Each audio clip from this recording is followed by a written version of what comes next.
Hello anime fans, स्वागत है आप सभी का एनिमेक्स हिंदी चैनल पर, जहां पर आज हम गाची याकुटा के एपिसोड 2 को एक्सप्लेन करने वाले हैं। तो अगर आपने इसका एपिसोड 1 नहीं देखा तो डिस्क्रिप्शन में लिंक है, पहले जाके उसे देख आइए। तो बिना किसी देरी के इसके एपिसोड 2 को शुरू करते हैं। पिछले एपिसोड में हमने देखा था कि एक मास्क वाले आदमी ने रेक्टो को मार दिया है और तभी वहाँ पर पुलिस आ जाती है और रूडो को अरेस्ट कर लेती है, क्योंकि उन्हें लग रहा था कि रूडो ने रेक्टो को मारा है। फिर रूडो को पिट में फेंक दिया जाता है और वो गिरते हुए कहता है, मैं तुम सभी को मार डालूंगा, तुम में से किसी को नहीं छोड़ूंगा। इसके बाद पिट के अंदर रूडो देखता है कि उसके पीछे एक कचरे से बना हुआ मॉन्स्टर है। अब आगे एपिसोड की शुरुआत रूडो के बचपन से होती है। वो हमेशा सोचता है कि जिन लोगों को क्रिमिनल और कचरा समझ के पिट में फेंक दिया जाता है उनका होता क्या होगा। शहर के लोग बात किए कर रहे थे, एक और ट्राई फॉक को पिट में फेंक दिया गया। पता नहीं ये लोग इतनी क्राइम क्यों करते हैं, इन लोगों के दिमाग में ही कचरा भरा हुआ है। कहानी वापस प्रेजेंट में शिफ्ट होती है और हम देखते हैं कि रूडो अभी पेट में भाग रहा होता है, क्योंकि उसके पीछे एक बड़ा सा मॉन्स्टर है जो कि कचरे से बना है। वो मॉन्स्टर दहाड़ता है, जिससे और भी कचरे से बने हुए मॉन्स्टर वहाँ पर आ जाते हैं और वो रूडो को चारों तरफ से घेर लेते हैं। तभी रूडो सोचता है ये चीज आखिरकार है क्या और ये चल फिर कैसे पा रही है। तभी रूडो वहाँ पर भागता है और उसे एक इंसान की खोपड़ी दिखती है। फिर वो ऊपर की तरफ देख के चिल्लाता है कि तुम लोग यहाँ पर मुझे ऐसे कैसे फेंक सकते हो। तभी रूडो एक घाटी से नीचे फिसल जाता है और इस जगह पे इतना ज्यादा पॉल्यूशन था कि रूडो को सांस लेने में भी मुश्किल हो रही थी। उसे जल्द से जल्द एक सेफ जगह ढूंढनी पड़ेगी, लेकिन उसके सामने बस एक कचरे से भरा मैदान था। तभी रूडो को खून की उल्टी होने लगती है और वो मॉन्स्टर भी उसके पास आ जाते हैं। तब रूडो सोचता है क्या मैं ऐसे ही मर जाऊंगा, मैं तो कुछ कर भी नहीं सकता। तभी उसको रेक्टो की याद आती है और वो सोचता है कि वो नहीं मर सकता।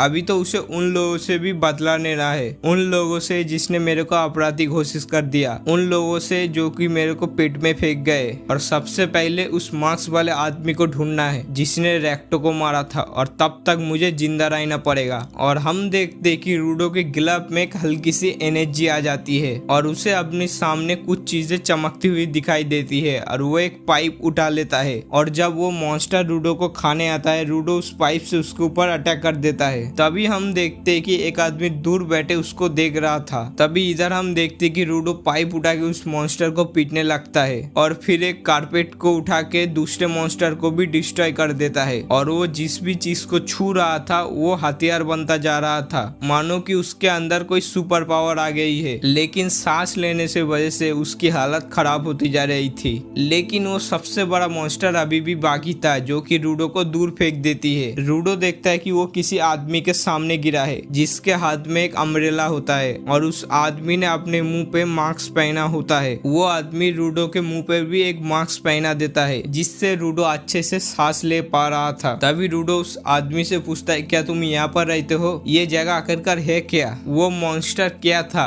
वो आदमी रूडो से कहता है कि शांत रहो, लेकिन रूडो फिर से पूछता है कि मुझे अभी क्या अभी बताओ कि ये सब क्या चल रहा है। लेकिन वो आदमी रूडो को शांत रहने को बोलता है। तभी वो आदमी गुस्से में चिल्लाने लगता है कि तुम लोगों ने यहाँ पर ये कचरा फेंका और मैं तुम्हें कब से चुप रहने को बोल रहा हूँ, और अब वो कचरा मॉन्स्टर ने हमको सुन लिया। वो कचरे से बने हुए मॉन्स्टर है, तुम उसे ऐसे ही खत्म नहीं कर सकते और वो लोगों के साउंड पे रिएक्ट करते हैं, इसलिए मैं तुम्हें चुप रहने को बोल रहा था। वो मॉन्स्टर ठीक इनके पीछे आ गया था। तभी ये आदमी अपने छाते में किसी तरह की एनर्जी डाल के एक हथियार में ट्रांसफॉर्म कर लेता है। वो मॉन्स्टर इस आदमी की ओर बढ़ता है। तभी वो आदमी अपने छाते को किसी चक्री की तरह घुमाने लगता है, जिससे उस मॉन्स्टर का हाथ कट के नीचे गिर जाता है और उसे काटने के बाद वो कचरा मिट्टी बनते जा रहा था। इनके सामने अब ढेर सारे मॉन्स्टर आ गए थे और ये आदमी बिजली की रफ्तार से एक ही झटके में सबको मार देते हैं। तभी रूडो सोचता है कि ये कैसी पावर है, अगर ये पावर मुझे मिल गई तो मैं उन लोगों से अपना बदला ले पाऊंगा। तभी वो बड़ा मॉन्स्टर इनकी तरफ एक बड़ा सा पत्थर फेंकता है जिसे ये आदमी अपने छाते से काट देता है। इसके बाद ये आदमी अपने छाते को बड़ा करके एक धमाका करता है जिससे वो मॉन्स्टर पूरा तबाह हो जाता है और उस आदमी का छाता अब पहले जैसा नॉर्मल हो गया है। तब रूडो पूछता है कि आखिरकार तुम हो कौन। तभी वो आदमी अपना मास्क उतारता है और बोलता है कि मेरा नाम इंजन है और मैं एक क्लिनिक हूँ। तभी उसको बदबू आती है और वो अपना मास्क वापस से पहन लेता है और रूडो को बोलता है कि तुमने मेरा मास्क क्यों उतारा। तभी रूडो थकने के कारण वहाँ पर बेहोश हो जाता है। तभी हमें एक रूडो का फ्लैशबैक दिखाया जाता है जहाँ पर वो कुछ बच्चों से झगड़ा करके आया होता है। उसने उनसे कहा था कि चीजों में भी जान होती है। तब वो उस पे हंसने लगे। तब रेक्टो बोलता है कि क्या तुमने उनको पलट के मारा, जिस पर रूडो माना करता है। तब रेक्टो बोलता है कि अच्छा किया। रेक्टो ने रूडो को बताया था कि अगर तुम किसी चीज का अच्छे से ध्यान रखो तो उसके अंदर सोल आ जाती है। तो रूडो को लगा था कि उनके अंदर जान आ चुकी है। तब रेक्टो बोलता है कि ये तो बस एक पुरानी कहानी है, लोगों ने अपने चीजों का ध्यान रखने के लिए कहानी बनाई थी, पर मैं इस चीज पर यकीन करता हूँ और इस टॉवल में भी सोल है जो कि तुम्हें अच्छे से साफ कर देता है। तब रूडो पूछता है कि क्या उस कुर्सी और टेबल में भी सोल है। तब रेक्टो हंसते हुए बोलता है कि हाँ, हो सकती है। तब रूडो बोलता है कि क्या इस ग्लब में भी। तब रेक्टो बोलता है कि अगर तुम इस चीज का अच्छे से ध्यान रखोगे तो कुछ समय बाद इसके अंदर भी सोल आ जाएगी। कहानी वापस प्रेजेंट में आती है और रूडो को होश आता है और वो देखता है कि वो चेन से बंधा हुआ है, उसे इंजन ने बांधा था और वो उसे अभी घसीट के ले जा रहा होता है। तभी रूडो कहता है कि मुझे छोड़ दो, मुझे वापस ऊपर जाना है। तब इंजन बताता है कि ये तो नामुमकिन है, उस ऊपर वाले जगह को हम स्पेयर करते हैं और वहाँ से आने वाले लोगों को स्पेराइट, और तुम ऊपर क्या उड़ के जाओगे,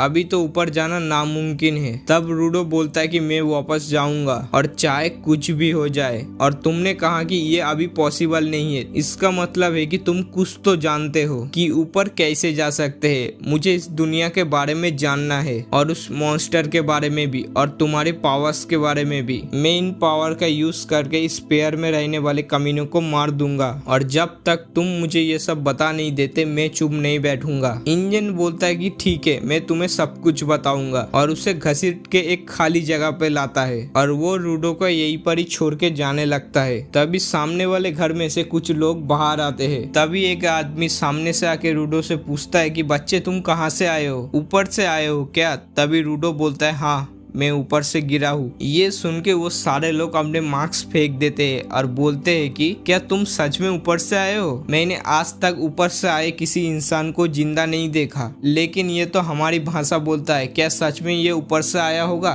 तभी एक आदमी बोलता है कि ये जरूर सच कह रहा होगा क्योंकि हमने अभी तक डेड बॉडी ही देखी है, जरा देखो तो कैसे बांध के रखा है बेचारे को। और वो उसकी चेन को खोलने लगते हैं। तभी रूडो सोचता है ये लोग उस इंजन से तो अच्छे ही हो गए, लेकिन वो लोग रूडो को ट्रक में बांध देते हैं और बोलते हैं अब ठीक है, अब ये सोने का अंडा कहीं पर भाग के नहीं जाएगा। असल में ये लोग ऊपर से आए बॉडी को अच्छी कीमत में बेचते हैं, कुछ लोग तो उनके कपड़े के लिए भी पैसे देते हैं। और रूडो तो जिंदा है तो ये बहुत ही ज्यादा महंगा बिकेगा। और अब लोग किसी स्पेराइट को क्यों ही खरीदना चाहेगा, क्योंकि लोग इनसे नफरत करते हैं। तुम लोग अपना सारा कचरा नीचे फेंक देते हो जिससे यहाँ की हवा जहर बन चुकी है, बल्कि उनमें मॉन्स्टर भी बनने लगी है और इन मॉन्स्टरों के वजह से बहुत लोग इनके हाथों मारे गए और बहुत सारे लोग हवा के वजह से भी मारे गए और लोगों को अपने घर भी छोड़ने पड़े। और इसीलिए हम ऊपर वालों से नफरत करते हैं और अब तुम्हें टॉर्चर करा जाएगा और सबके सामने तमाशा बनाया जाएगा। तभी वो आदमी रूडो के मुंह में खाना ठूसने लगता है। कैसा लगा तुम्हें, हमारा खाना तो कचरा ही लगता होगा, तुम तो कभी कचरे को हाथ भी नहीं लगाते होगे, हाँ ना। तभी रूडो उस आदमी की उंगली चबा जाता है और उस खाने को खाने लगता है और बोलता है कि ये कचरा नहीं है, इसे अब भी खाया जा सकता है। और जिससे भी मैं मिलूं वो मुझे ज्ञान देता है कि अमीर का ये, गरीब का ये, ऊपर वाले नीचे वाले लोगों को अपने हिसाब से बांटना बंद करो। इतना कहते ही रूडो उन जंजीरों को तोड़ देता है और हम फिर से उसके आसपास वो रेड एनर्जी देखते हैं और उससे उसके आसपास की चीजें उड़ने लगती है। तभी इंजन दूर से ये सब देख रहा था। तब रूडो को रेक्टो की बात याद आती है, अगर तुम किसी चीज का ध्यान रखो तो उसके अंदर सोल आ जाती है और वो सोल फिर तुम्हारी मदद करती है। रूडो समझ जाता है कि उसके ग्लव में पावर आ गई है। फिर वो एक चेन को पकड़ लेते हैं। तभी बाकी लोग बोलते हैं क्या स्पिरिट के लोगों में भी इतनी पावर होती है। तभी इंजन बोलता है कि जो लोग चीजों में जान डाल सकते हैं और उनकी पावर को बाहर निकाल सकते हैं उन्हें गिवर कहा जाता है। तभी वो लोग रूडो को मारने के लिए उसकी ओर भागने लगते हैं, लेकिन रूडो उनके ऊपर चेन से अटैक कर देता है। तभी एक आदमी आदमी बोलता है कि वो चेन उससे छीन लो।